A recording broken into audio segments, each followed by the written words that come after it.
Hello there. I seem to have been looking at the wines of Bordeaux for a while now, so I thought I'd take a look at something completely different. So I have here an Australian Chardonnay, most particularly Penfolds Koonunga Hill Chardonnay from the 2024 vintage. So, what is for Penfolds a relatively introductory level wine, the Koonunga Hill? Penfolds, an iconic Australian producer, founded in 1844 by Christopher Rawson Penfold, who bought a property, I believe, about 400 hectares worth at what has become Magill, which is now a suburb of Adelaide. So there's an immense history and significance to Penfold. I won't go through it all now, but for instance, in the late 1940s, Max Schubert became their chief winemaker and introduced such classics as the Magill estate, the St Henry, and their famous Grange Hermitage. And the production of such wines has left Penfolds as something of a flagship winery for Australia's wine industry. I found some notes somewhere that suggest that they make wine off 3,000 hectares of vines and produce somewhere in the region of 2.5% of Australia's whole wine production. They were part of a group called Southcore, who was subsumed into the larger Treasury Wine Estates portfolio. And today, moving beyond their South Australian roots, we also see Penfolds producing wines in California. Koonunga Hill, however, is a brand with its roots distinctly in South Australia. Koonunga itself is a township, a small settlement with probably about 50 inhabitants, which is about 20 kilometres north of Nuriutpa in the northern part of the Barossa Valley. So we're talking here about 65 kilometres north of the centre, the city of Adelaide in South Australia. Evidently the name Koonunga comes from the name of a cattle station, an 800 hectare cattle station that was founded in the 1840s, about the same time as Christopher Penfold is coming to Australia, by Captain Charles Harvey Bagot. Now, I'm not sure when vines were first planted here, but the first iteration of Koonunga Hill, a red wine, a blend of Shiraz and Cabernet, was created in 1976. Penfold's current 14 hectare vineyard, producing grapes for some of their luxury top-end wines, was actually planted in 2008 and is somewhat revolutionary in following the orchard industry and being completely enclosed in caging to prevent fruit loss from bird life. So although the brand was first released in 1976, Koonunga Hill Chardonnay wasn't actually produced until the 1991 vintage, and that was put on the market in 1993. The range includes a Shiraz, a Cabernet, the classic Shiraz Cabernet blend, and along with the Chardonnay, that's probably the core of the range, although they have made other wines such as a Merlot, Sauvignon Blanc, and there was an anniversary edition of the Shiraz Cabernet produced entitled 76 to commemorate 30 years of the brand. Now, Koonunga Hill Chardonnay is billed as representing Penfold's multi-regional approach. So although it bears the name of a place, I'm not even sure that any of the fruit for Koonunga Hill Chardonnay comes from the Koonunga Hill vineyards that Penfolds own. The idea being that this multi-regional, multi-vineyard approach enables the winemakers to select the best fruit in every given vintage to produce a brand of high quality that reflects the vintage well.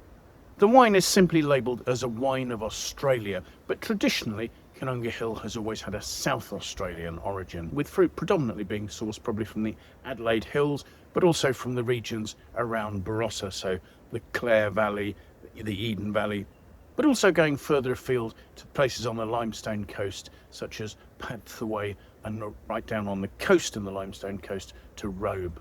So in general, they're trying to find fruit from cooler regions than the naming for a Barossa Valley region might suggest. And potentially this wine can be sourced from over 200 vineyards, because they're not just using their own grape supply, they're also buying fruit for this from growers.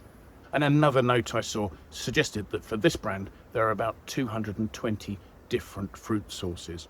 Now, given the variety of fruit sources, I'm not sure that all the wine is necessarily made at the same winery, so we're not given detailed winemaking information. What we're told is that fermentation is mostly in stainless steel tanks, while a small proportion matures in oak barrels. I'm told that it's French oak, and some of the idea of that is to add some weight and texture to the wine. And the brand, for freshness, is sealed in a screw cap. So let's take a look at it, shall we? I saw some notes suggesting that this is a wine that has quite a pale colour, and actually, yes, I'm surprised that this isn't a little deeper. This is a pale to medium yellow colour. It might almost sort of look like a Pinot Blanc or a Pinot Grigio or something like that. Swelling it, the wine has 13.5% alcohol, and it's fairly readily forming some tears on the side of the glass there. So let's see what we make of the aromas, shall we?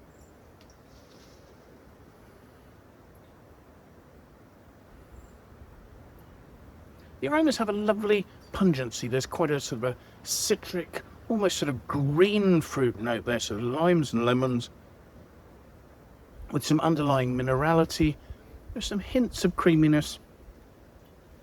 I'm not particularly seeing an obvious oak, but there may just be a sort of a slight underlying cedriness. There's not necessarily a rich vanilla or anything like that. Yes, there are creamy notes. I'm not sure that there's that heavy butterscotch note that you'd expect for a wine that's had full malolactic conversion. But let's have a taste and see what we make of it, shall we?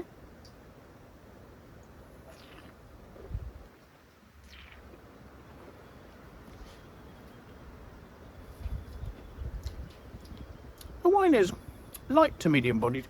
It's very crisp.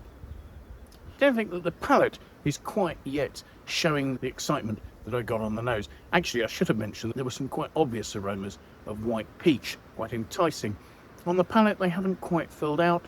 There's a little bit more of the sort of the mineral notes, a hint of salinity. The wine's alcohol is nicely in balance, and it has that citric freshness, which is then underscored by the minerality, the salinity, those notes, that are giving it a very long, but really quite lean and fine finish. I think if you're looking for a weighty, rich and rounded Chardonnay, this really isn't that. It's much more elegant. There really is just some very delicate notes right throughout the whole thing. It's a very subtle creaminess running through the fruit behind the peachy notes. And with that, there's some very elegant notes of cedar, but there isn't a rich, opulent, bursting vanilla, if that's what you look for with Chardonnay.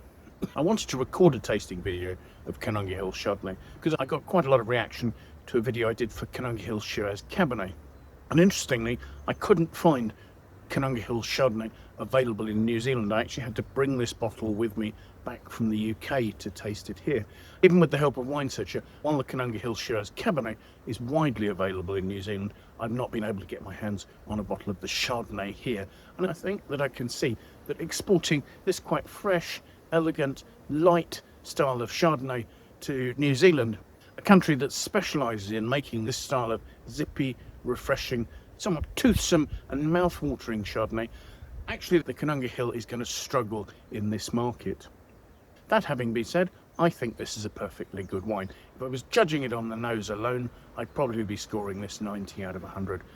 I was nowhere near as excited by the palate of the wine, and that leads me to give it a score overall of 89 out of 100. It's a very respectable Chardonnay, but as I say, I think in my market I can probably get better value for money from wines produced locally. So thank you so much for watching. I do hope you've enjoyed the tasting. If you have, do please press the like button. That would be fantastic. If you have any friends you think might like to watch it, please feel free to pass it on to them. That would be really appreciated.